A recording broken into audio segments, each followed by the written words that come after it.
everyone, we welcome you again on Rashi's Virtual Academy।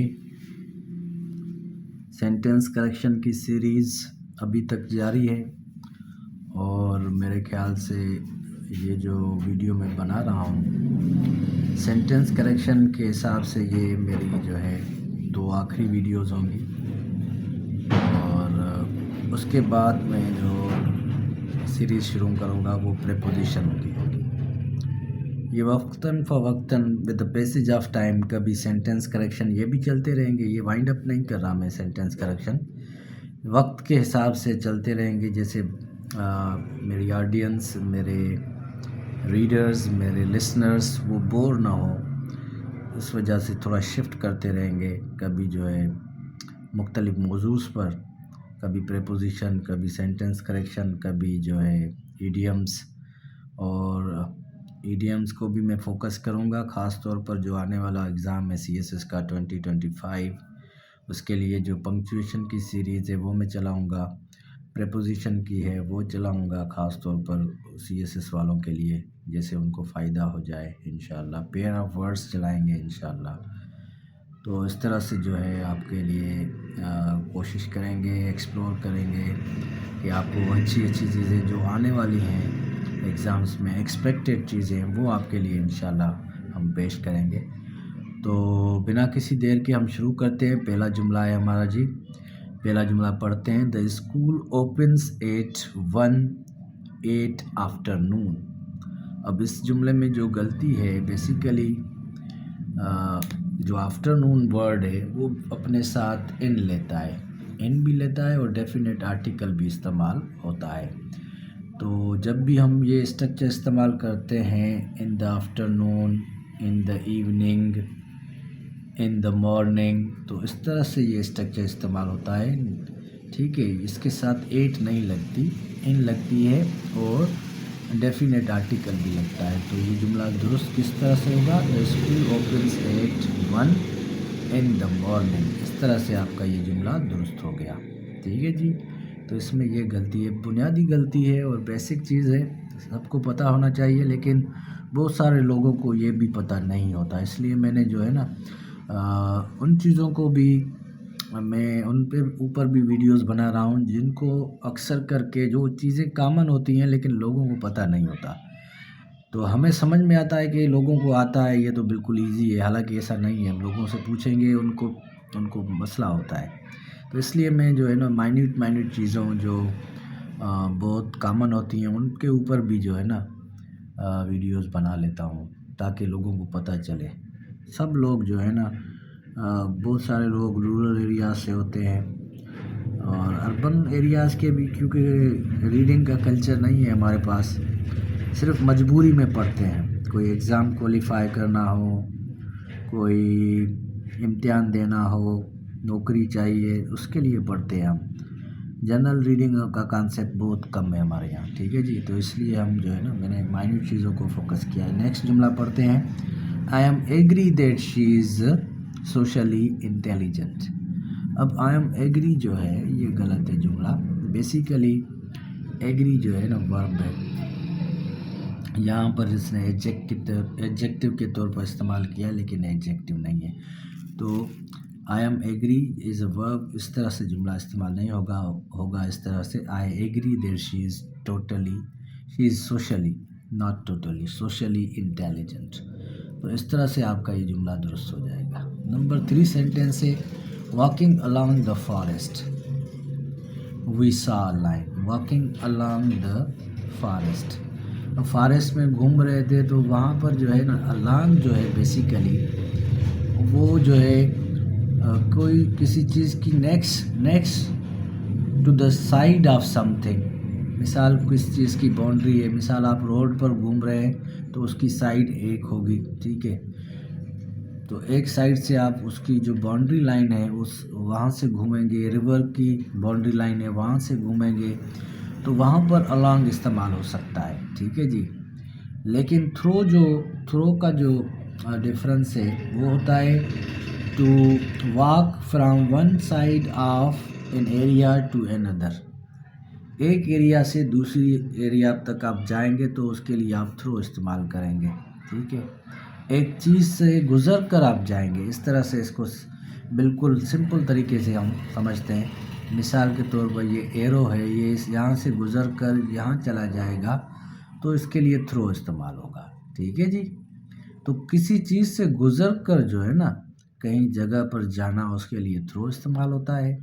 और किसी जगह पर अगर घूम रहे हैं आप और उसकी बाउंड्री लाइन के साथ आप घूम रहे हैं, बाउंड्री लाइन किसी भी चीज़ की बाउंड्री जो होती है ना उसके साथ आप घूम रहे हैं, तो उसके लिए हम अलोंग इस्तेमाल करते हैं। ठीक है जी। तो ये दुरुस्त कैसे होगा? Walking through the forest we saw a line. इस तरह से आपका ये जुमला दुरुस्त हो जाएगा। Walking through the forest we saw lion, इस तरह से जुमला, क्योंकि जंगल से गुज़रते, अब एक जगह से दूसरी जगह तक आप गुज़र चुके हैं तो उसके लिए हम थ्रो इस्तेमाल करेंगे। ठीक है जी, यहाँ तक क्लियर हो गया।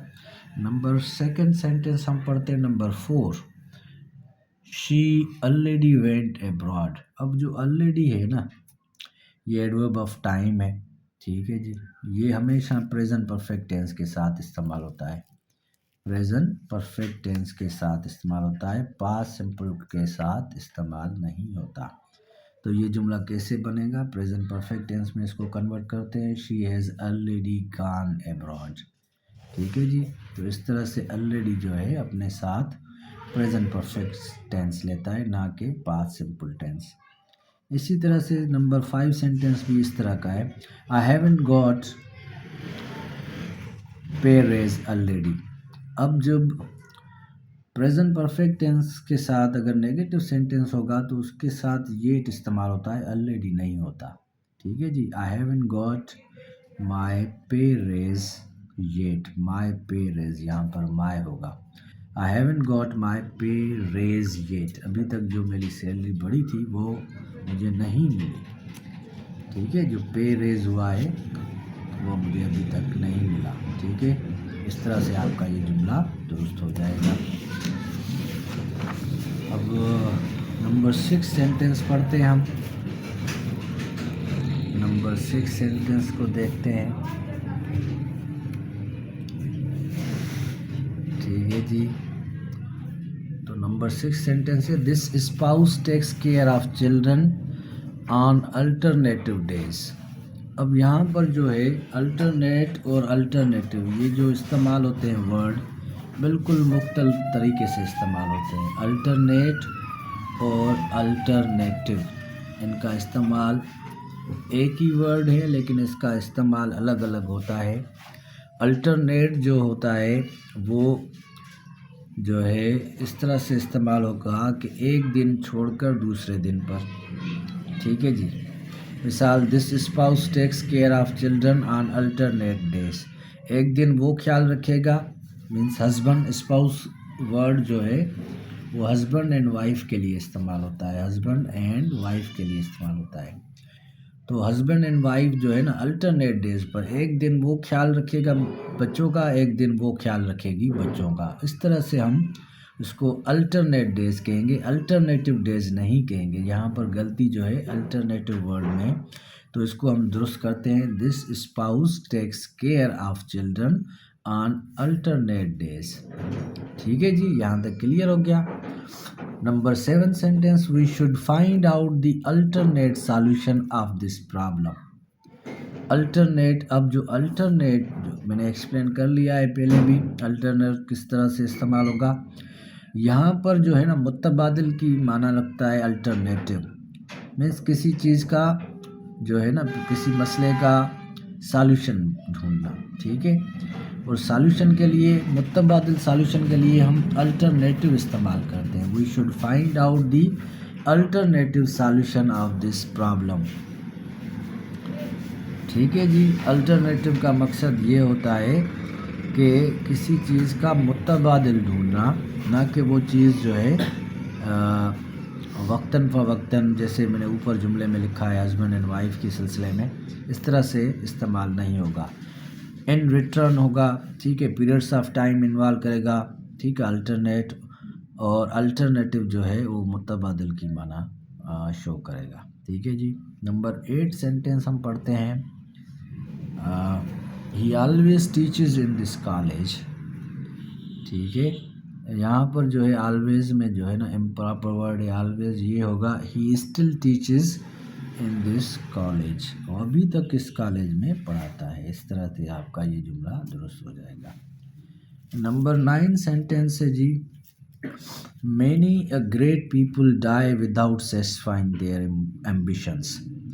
अब यहाँ पर जो सेटिस्फाइंग है, एम्बिशन को सेटिस्फाई नहीं करते हैं, उसको अचीव करते हैं। Many a great people die without achieving ambition, तो यहाँ पर दुरुस्त ये अचीविंग के साथ होगा। सेटिस्फाइंग जो वर्ड है वो इम्प्रॉपर है यहाँ पर। नंबर 10 है जी, I have come to resolve this problem among two brothers. यहाँ पर जो अमंग है, अमंग दो चीज़ों के लिए नहीं बल्कि दो से ज़्यादा चीज़ों के लिए इस्तेमाल होता है। यहाँ पर दो ब्रदर्स का मसला है, लेकिन यहाँ पर अमंग हमने गलत इस्तेमाल किया है, ये दुरुस्त होगा। I have come to resolve this problem between two brothers, between two brothers. तो यहाँ पर बिटवीन जो है ना इम्प्रॉपर वर्ड है, इसको सही इसी तरह से करेंगे, ठीक है जी। नंबर 11 है, only small amounts of people are rich, ठीक है जी।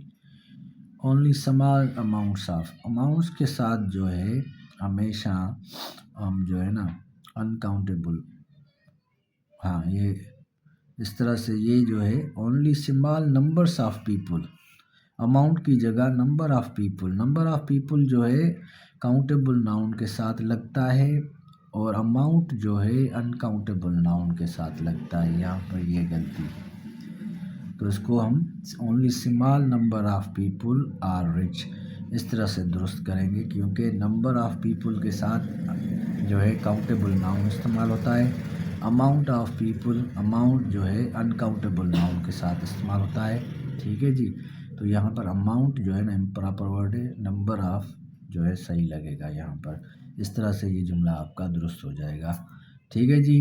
दुआ में याद रखें। खुदा हाफिज़, थैंक यू वेरी मच।